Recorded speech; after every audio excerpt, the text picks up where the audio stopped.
Ito ang lungsod o lugar sa Pilipinas na iyong nanaisin na mapuntahan. Ang natatanging lugar na to sa Pilipinas ay hinahangaan sa buong bansa sa maraming kadahilanan. Sa lugar na ito, dito mo mararamdaman ang salitang maayos, maganda, organisado, disiplina at disente. At ito nga ay itinuturing na The Character City.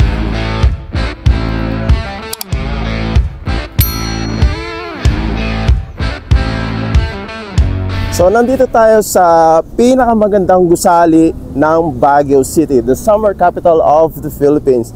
This is the mansion. So itong gusali nito, this is the official summer palace of the President of the Philippines. At kung titingnan natin na malapitan, hindi siya nalalayo sa the White House ng Amerika. At ngayong araw, samahan ninyo ako at tuklasin pa natin ang iba pang katangian na mayroon dito sa summer capital of the Philippines, Baguio City.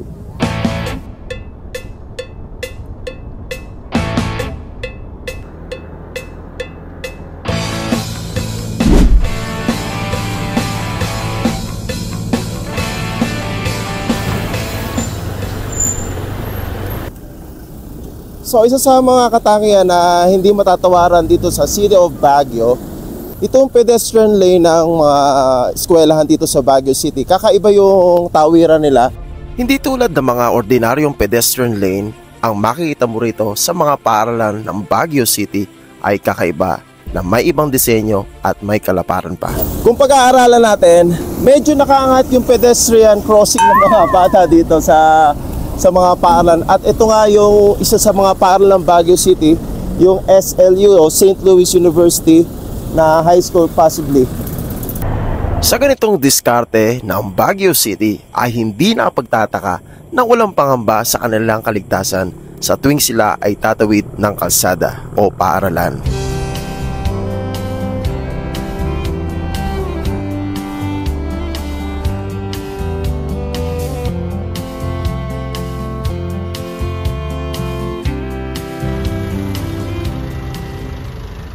Narito ngayon sa isa sa mga business district na lungsod, ang A. Bonifacio Street. Karaniwan natin mapapansin, ang mga bangketa rito ay lahat may ganito. Kaayusan at kaligtasan sa mga sidewalks ang handog ng lokal na pamahalaan sa mga mamamayan narito, ganoon na rin sa mga bisita. Ang tawag sa mga iyan ay tactile pavement. Iyan ay sadyang idinisenyo bilang tanglaw at gabay para sa mga may kapansanan sa paningin. So ito ang hindi matatawaran sa Baguio City, ang respeto ng mga sasakyan sa pedestrian tulad ng isang yan. Hindi tayo sasagasaan dito, definitely. Ganito ang iyong mararamdaman habang ikaw'y narito o nananatili sa lungsod ng Baguio. Walang pangamba o risk habang ika'y tumatawid sa isang pedestrian lane o crossing. Ganyan ang orientation at disiplina ng bawat driver na narito sa Baguio City. At yung mga ganyang structure tulad ng rotonda, pero circle kung tawagin dito ng mga locals, yan ay very common. Kahit saan ka magpunta rito sa Baguio City, marami kang makita mga ganyang rotonda.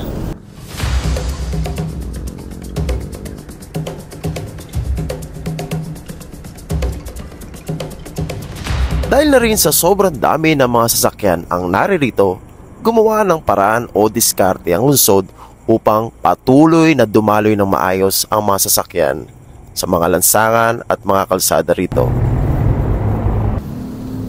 Alam niyo, sa aking paglalakbay sa buong Pilipinas, ang Baguio City, masasabi ko, ay isa sa may pinakamatino at magandang road network sa Pilipinas.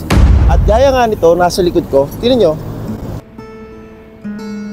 basta-basta binabakpak ang mga kalsada rito sa Baguio at mini-maintain nila at pine-preserve nila yung kalsada kahit ito ay decades na narito. O tingnan mo, luma-luma na siya. Oh. Pero hindi binabakpak. Buo pa rin. Saan tayo?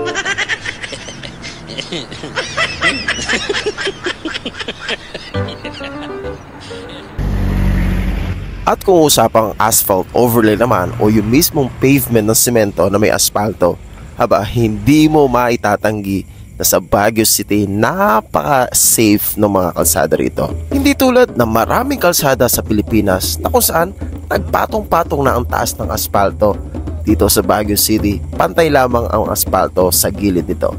Well, ang ganitong diskarte ng Baguio City ay nakita ko rin naman sa mga ulad na lugar tulad ng BGC at sa Makati, doon sa Ayala Avenue.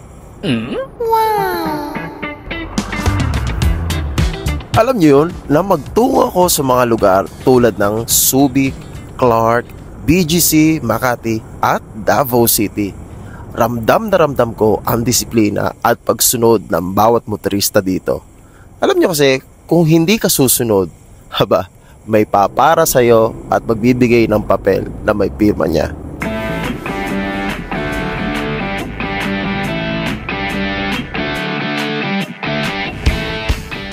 Ang mga traffic rules or signages dito sa lungsod ay sinusunod at iginagalang ng bawat motorista.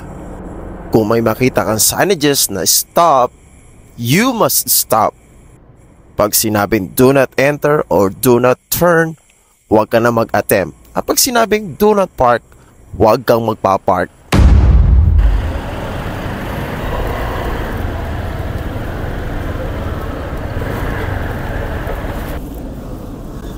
Oh, grabe. Alam nyo, isa sa pinakamahirap dito sa Baguio City, itong parking. So nakatagpo tayo rito ng parking slot dito sa Burnham. So nasa Burnham Park nga tayo. Sabi doon, parking allowed. Kaya di tayo magpa-park ngayon.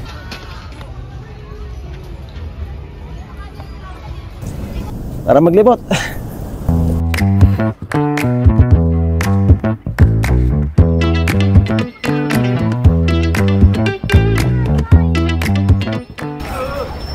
Dinarayo ng mga Pilipino mula sa iba't ibang panig ng bansa ang Baguio City dahil sa taglay nitong klima na kung saan preskong hangin ang iyong madarama at talaga namang mararamdaman mo ang lamig na dumadampi sa iyong mga balat. At kung mga pasyalan o mga parks lang ang pag-uusapan, number 1 ang Baguio City sa buong Pilipinas. Dito mo matatagpuan ang mga sariwang bulaklak na humahalimuyak sa buong paligid. Mga puno na pwede mong kausapin ng harapan at mga damong luntian na pwede mong sandalan at higaan mismo.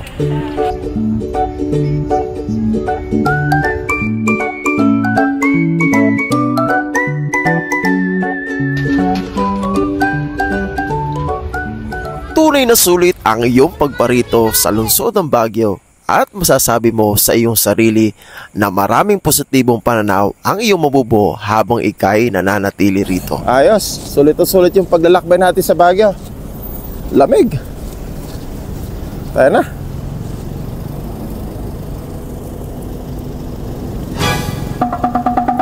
Ano to? Mariosip. Supot ng yelo. Teka. Parking allowed.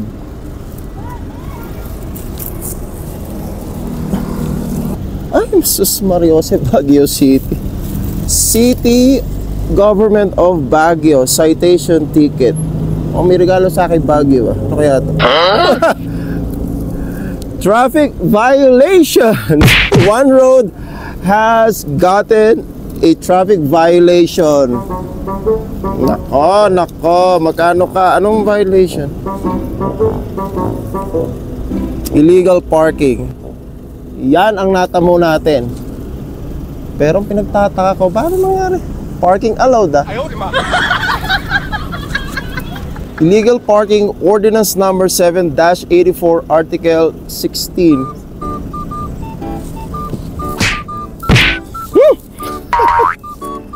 Oh, come on, Baguio City. So the lesson in this episode is don't take anything for granted. So hindi ibig sabihin na parking allowed na narito tayo. So nagkamali tayo basically. So yung parking allowed na sinasabi doon siguro sa kabilang side ng kalsada. Kaya ito. Talagang kahanga-hanga ang lungsod na ito. Pinapanatili nito ang kultura ng pagiging maayos, malinis, disente at pagiging disiplinado lalong-lalo na sa mga lansangan at daan nito.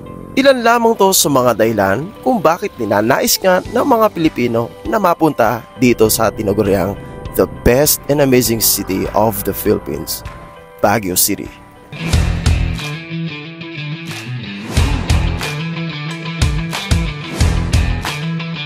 And this has been One Road, Always on the Road. Baguio City, you're the best. Thank you very much for watching and subscribe to my channel. This is One Road.